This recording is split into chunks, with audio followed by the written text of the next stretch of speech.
Sir देखें, इमरान खान पाकिस्तान की एक उम्मीद और होप है। वो दुनिया में जाता है, पाकिस्तान को रिप्रेजेंट करता है, पाकिस्तान की इज्जत होती है जब वो ट्रम्प से मिलता है।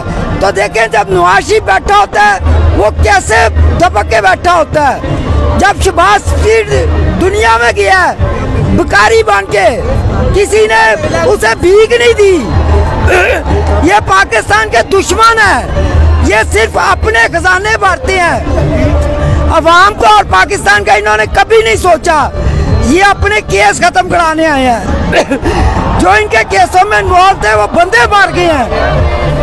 ये क्या है? ये बनाना रिपब्लिक नहीं है, 22 करोड़ पाकिस्तानियों का मुल्क है। अगर आज हम पाकिस्तान के लिए ना खड़े हुए तो हमारी बच्चे और आने वाली नस्लें हमें बददुआएं देंगी। पाकिस्तान एक टर्निंग पॉइंट पर है। हमें हकीकी आज़ादी चाहिए। हमें पेंटागन के फैसले नहीं चाहिए, बरतानिया से नहीं चाहिए। हमें अपनी ज़ात खारजा पॉलिसी चाहिए। हमने इस अवाम के मफादात को देखना है, जिसकी जंग इमरान खान लड़ रहा है इस अवाम के लिए। अल्लाह ने उसे सब कुछ दिया, बहुत इज्जत दी।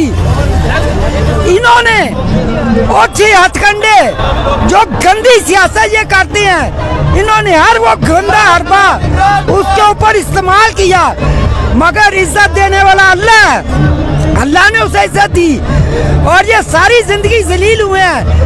अब ये नंगे हो चुके हैं आवाम के सामने कि इनकी करतूतें क्या हैं। सिर्फ पाकिस्तान को लूटना, खाना। आज ये क्यों इकट्ठे हुए हैं? जरदारी और नवाज शरीफ, पिछले जितने मर्जी आप इनके बयान देख लें, कोई किसी का पेट का फाड़ता था। जरदारी कहता था अल्लाह भी माफ नहीं करेगा अगर नवाज शरीफ से मिल गया। वो बिलावल, वो कहता लड़का ने कि सड़कों पे घसीटूंगा। बिलावल नवाज शरीफ को क्या कहता था? ये खुदी का यार है, गद्दार है। बिल्कुल, ये सब ये भूल गए हैं। ये कौन सी सियासत करते हैं? ये अवाम को उल्लू समझती है। अवाम को कितनी देर ये बेवकूफ बनाएंगे? ये अपने मफादात की खातिर इकट्ठे हुए हैं। इनका पाकिस्तान से कोई लगाव नहीं। ये तजर्बेकारों ने आगे अवाम की कब्रें खोद दी हैं। अवाम खुदकशियां करने पर मजबूर है, फाके हो गए हैं। बिल है, पेट्रोल है, अवाम महंगाई में